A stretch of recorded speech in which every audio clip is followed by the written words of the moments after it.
My name is Emily Miller. I've been remarried for 5 years and live in a family of 4, including my mother-in-law and my husband's child from a previous marriage. My husband, John, has a 14-year-old daughter, Sarah, from his previous marriage. She's in her second year of middle school and seems to be at a difficult age. She doesn't seem to think too highly of me. My mother-in-law dislikes me because Sarah does.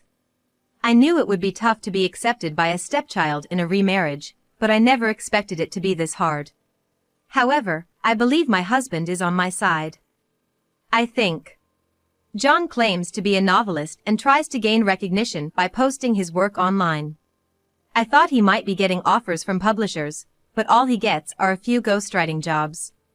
Basically, he's just waiting for someone to buy his stories that he uploads online, not really making it big.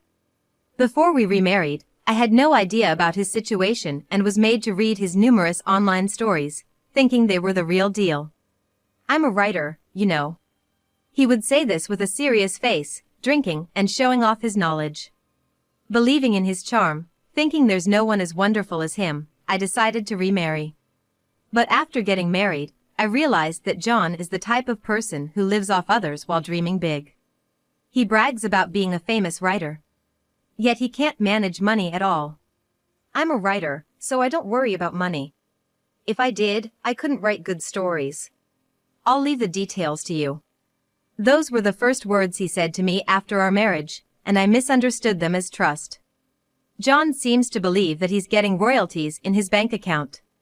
While he does work occasionally, the only jobs he gets are for ghostwriting, so there are no royalties coming in. In the end, it's my side job that's keeping the household afloat, but my position is very weak. Being a remarried partner, I feel like I'm treated like Cinderella. Emily, I'd like some fish for dinner tonight. Get some tuna, will you? My mother-in-law says this casually. Despite my reluctance, I go shopping, but then Sarah demands. Get me a hamburger. Wait, dinner's almost ready? So what? I want a hamburger. Go get it. Can't you get that little thing for her? She's just a kid who wants a hamburger, for crying out loud. It's not about being stingy, they just don't understand that dinner is almost ready. Who do you think you are? And give me $100. $100? Yes. What for? There's this trendy character merchandise that my friends have, and I don't. I have to buy it. Oh dear, that's terrible. If you don't have the same thing, you'll be left out. Emily, give her the $100. But this month is tight. What? What kind of wasteful spending are you doing? Aren't you getting royalties from your son's books? Don't tell me you're using it all for yourself and not giving us any? That's awful. Why did Dad marry someone like you?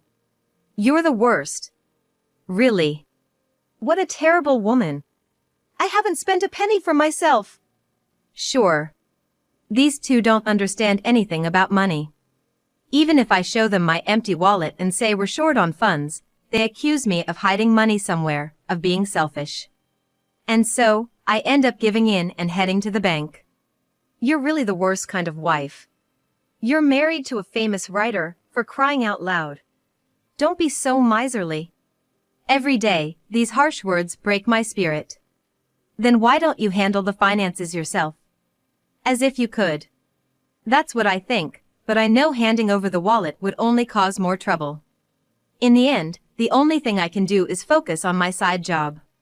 What are you doing when we're not around? What do you mean? Grandma. She's always on the computer doing something. I bet she's on dating sites, looking for someone to cheat with. I can't believe she would say that. That's not something a 14-year-old girl would think of.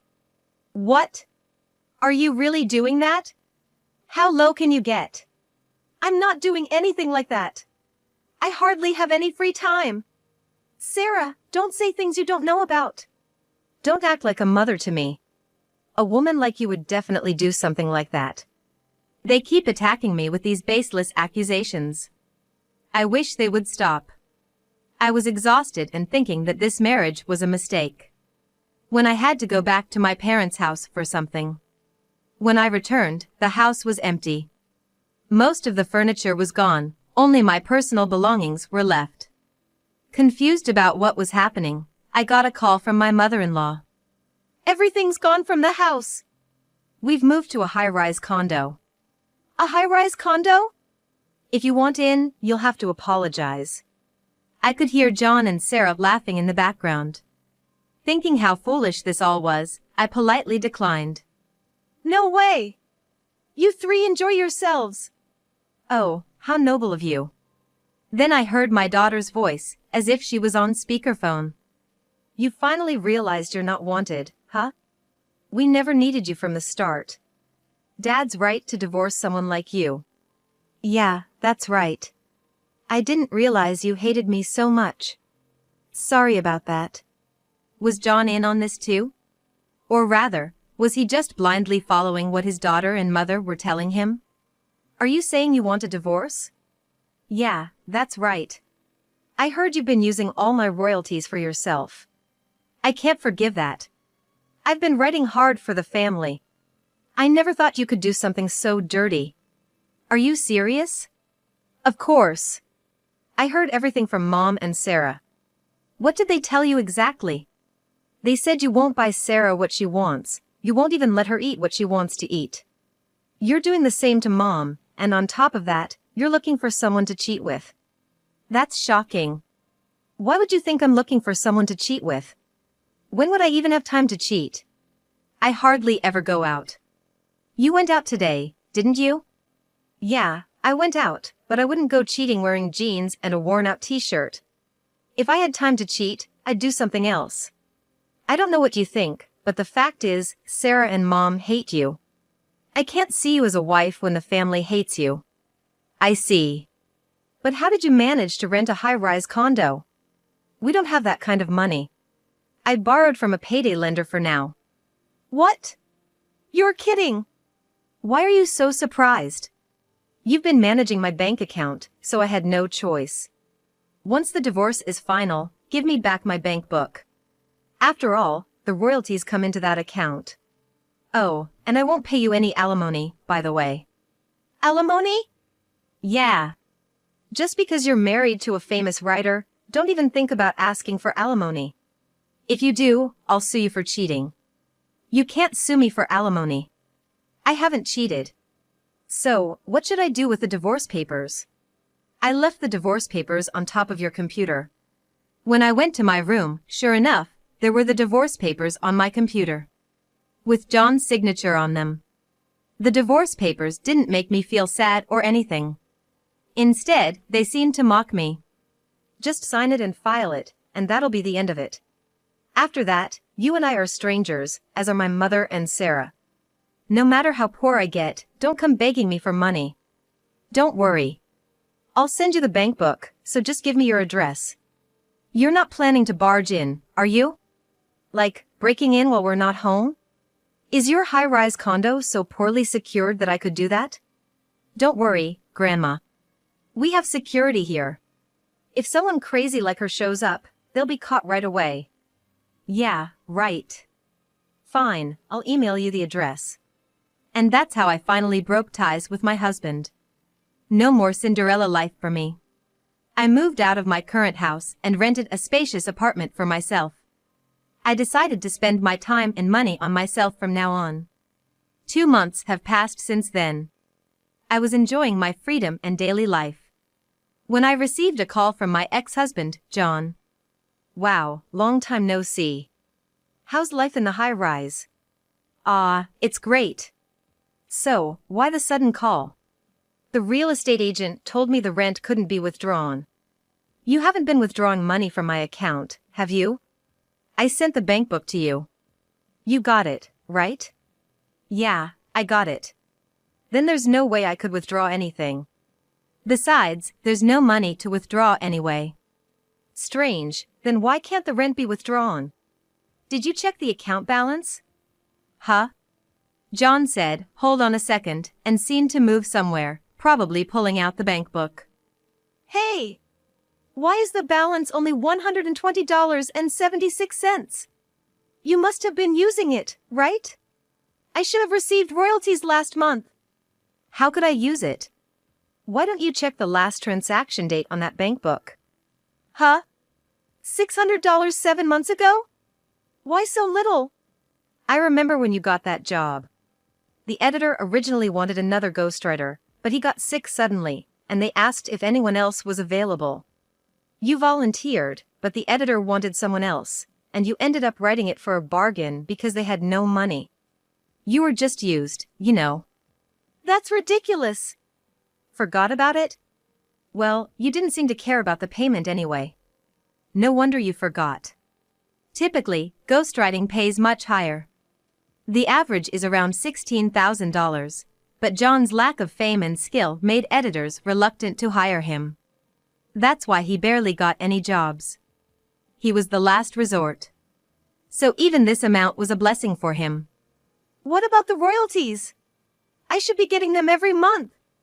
You never received any royalties. That's ridiculous. Ghostwriters rarely get royalties, especially not someone like you. What do you mean, someone like me? Oh, sorry. Anyway, that's the reality. Can you even pay the rent for your high-rise? But we're divorced now, so it's none of my business. This is weird. It's definitely weird. What's weird? My books are selling. Are you dreaming? I've never heard of your books selling. You upload free ebooks, but does that even make money? If it does, how much? How many people are buying them? Have you checked that? Well, I'd seen John's page before, and there were only traces of 4 or 5 books being bought. Probably by his acquaintances. I don't know if they sold after that, but even if they did, it couldn't be more than 10 copies. Wait! Let me check! While John was checking and I was waiting, I also looked at his work, and the reviews were awful. Terrible. So boring. Give me my money back. It seems there are indeed people who are buying his work, after all. But, surprisingly, there were also comments like, "This gave me courage." Curious, I read them, and it turned out they found courage because his writing was so bad, it made them feel better about their own work. I almost wanted to applaud. I could hear noise and commotion on the other end of the phone. His mother and daughter were also in a frenzy. Hey, I get that you have no income now, but how have you been living up to this point? It seems he finally understood the reality of having no income. It was my income. Liar! Your income can't be that much. True, my income from my day job in administration was around $1,800 a month. It would vanish on rent, utility bills, tuition, and allowances for my husband John, his mother, and his daughter Sarah. Realizing this wasn't enough to live on, I, who always loved writing, started working as a freelance writer. And it was a hit. I began receiving job offers one after another. That's how I managed to cover our living expenses. Thanks to that, I even managed to save some money, which allowed me to rent a bigger apartment than where we used to live. If we hadn't divorced, that wouldn't have been possible. So, thanks for divorcing me. That's ridiculous. So what are you going to do about the high-rise condo? You rented it yourselves, so you'll have to figure it out. We're divorced, so it's none of my business now. John was so shocked he seemed lost for words, and all I could hear over the phone was his breathing. About a week later, I got a call from Sarah, my former stepdaughter. Mom, are you doing okay? Oh, Ed. What? Huh? Ed? Ex-daughter. Ed. Are you okay in the head? Feeling great. I've been in top shape since I left you guys. Hey, is that sarcasm? Yes, sarcasm. Got it? Geez, Mom. I felt a chill down my spine at her overly sticky way of calling me Mom. So, what do you want? Well, it seems like Dad doesn't have any money. I figured as much. So, I was hoping you could help us. Really? You're asking me for help after how much you disliked me. I never disliked you. I liked you so much, I just didn't know how to get along with you. Really? So now you're cozying up to me because you found out there's no money at home? Let me ask you, would you leave someone you like alone and move to a high-rise condo? Doesn't make sense, right? If you really liked someone and wanted to get along, you wouldn't do something like moving away from them. But Grandma said we don't need Mom around. I really wanted to stay with you, but I couldn't go against Grandma, you know? I see. But I haven't forgotten what you did to me. You asked me for $100 even though we had no money, just to buy some character merchandise. If we had that kind of money, we would have needed it for food. When I refused, you took it from my wallet without permission. Do you know what that's called? Theft. It might be hard for a minor like you to understand, but taking someone else's things is a crime. And that's not all. You took jewelry from my jewelry box without asking. You used them and then just left them lying around. How can you be so thoughtless? You'd leave your clothes everywhere, and your room was always a mess. It was disgusting. No matter how many times I asked, you never tried to tidy up. It was beyond frustrating. And yet, you had the nerve to call me noisy. I don't want to be called Mom even as a joke by someone like you. It's creepy, so don't ever call me Mom again. Ugh. Just shut up, you stupid old hag. No matter how sweetly you pretend, I know it's all lies. After all you've done to people, you think they'd help you when you're in trouble? What do you mean? What do you mean? Knowing I'm in trouble and not helping. You really are mean. I don't care what you say. It doesn't bother me at all. Besides, moving to the high-rise apartment was a decision made by your family, right? It's none of my business. You chose this, so you should deal with it yourselves. I've become the stranger you all wanted me to be. If you have complaints, talk to your dad and Grandma. Ah. I can't believe it. I was being nice to you, and this is how you treat me. I shouldn't have been nice in the first place. You think that was being nice? You were just trying to deceive me and failed. Sorry, but don't underestimate adults. Back when we lived together, Sarah used to call me an old hag. Now she's calling me Mom, so something must be up. It seems the whole family is trying to trap me and take my money. They must have thought they could manipulate me using the child. But after everything that's happened, it's not going to work that easily. Yet, the three of them can't give up their high-rise lifestyle and are struggling without moving out. They're stuck in a cycle of borrowing more from payday lenders, even though they haven't repaid the debt from renting the high-rise. It's clear where this is heading, but they seem to think everything will work out somehow. However, there's a limit. When they couldn't make the monthly payments and received a court notice demanding full repayment, John, realizing the seriousness, found out where I live and came to my apartment directly. Emily! No, Miss Emily, Your Highness! Please, I'm begging you, help us! How did you find out where I live? I looked it up. Ah, scary. I thought you had lost the use of your legs with all the trouble you've put on me. Don't be so mean. Mean? I'm just being honest. Please, I'm begging you, lend me some money. You're still living in the high-rise? Yeah, we haven't considered moving out. Really? How are you managing to live with no money? We borrowed a lump sum from a payday lender. Are you an idiot? You know how high the interest rates are there. You can't even repay it, so why borrow? You haven't even paid back the money for renting the high-rise, right? Yeah, haven't paid it back. Why are you so proud of that? Just leave the high-rise already. As a struggling writer, you should live in a cheaper apartment. How can I do that? Huh? A top writer like me living in a cheap apartment? I'd be laughed at by the publishing houses. Don't worry, you're already being laughed at. That's not true. Face reality. Ghostwriters get paid an average of $16,000 per job, and you're taking them for $600. Can't you see how little they respect you? You're not even considered seriously. That's not true. I just gave in because the editor was in trouble. You're still saying that. Soon, I'll write something only I can write, something big. Say that after you win an award. Right now, you're not even close to honorable mention. Ah. Awards aren't everything. Sure, but if you won a big one, it would turn everything upside down. It's not like that. I have my own Hearts Award. Your Hearts Award, what's that? It's an award in my heart. How utterly foolish. So, you mean nobody else recognizes your work? It's not even worth discussing. Just go home. Don't say that, I'm really in trouble. Recently, Sarah's been throwing tantrums, wanting this and that. Well, of course. You can't afford to buy her anything. She says she can't relate to her friends because of that. There are ways to socialize without things, especially at her age. No, it's sad. I want to buy her things too. Oh, and now she's saying she won't go to school anymore. Why jump to that? She says school is boring because she can't relate to her friends. She's just like you, saying such foolish things.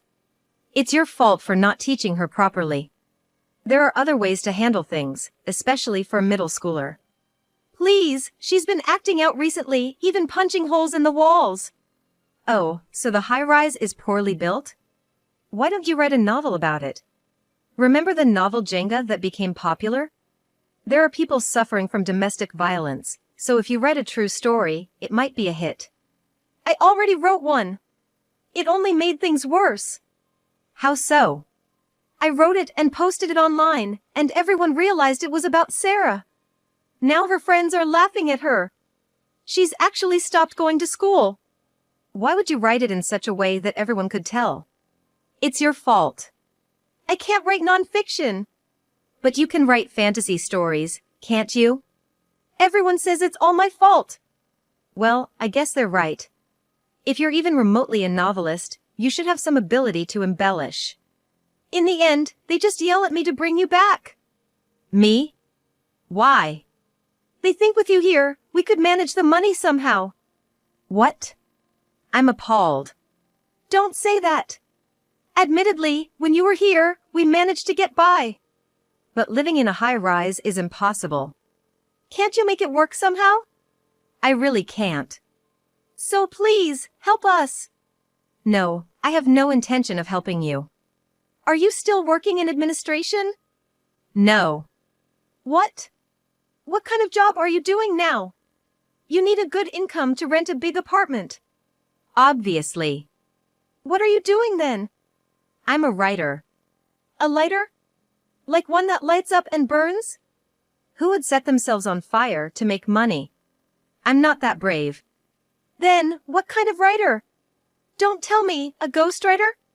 Yes. I get quite a few ghostwriting jobs. There are a lot of requests from publishing houses. Besides, I also write blog articles. It pays well. The last ghostwriting job I did earned me $26,000. Plus, they give me royalties, so I'm looking forward to the future. You're lying. How is that possible? I've always liked writing. I never thought I could make money off it. Living with you, I had no choice but to try, and it worked out. Now I can make a living as a full-time writer. Then help us out. No. Fine. Let's remarry then.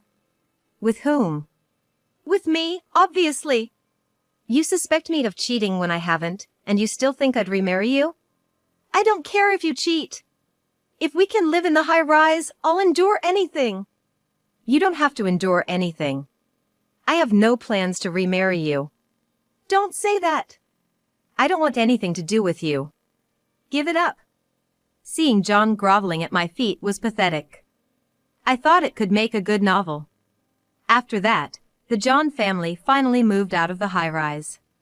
Their new place was a cheap apartment, but it turned out to be a haunted one. They must have thought going for the cheapest possible option was best. But I wouldn't voluntarily choose to experience such fear. As a result, they are experiencing strange noises, and Sarah claims to see things in empty rooms, worsening her mental state. However, they are also showing some growth. John, realizing they were on the brink of homelessness, started working multiple part-time jobs at 40. He's run ragged, but it's a valuable experience. His mother, meanwhile, manages to earn about $200 a month doing piecework. Because of their high debt repayments, they mainly eat ramen noodles, and Sarah plans to work part-time once she's in high school. Still, she remains mostly reclusive and often throws tantrums, breaking dishes and throwing things. As for me, I've been living peacefully since John stopped visiting. Now, I'm recalling the days I lived with John's family and turning them into a novel. The story has become a hit and there's talk of turning it into a movie. I never imagined such a dramatic turnaround in my life, but I'm excited to see what happens next.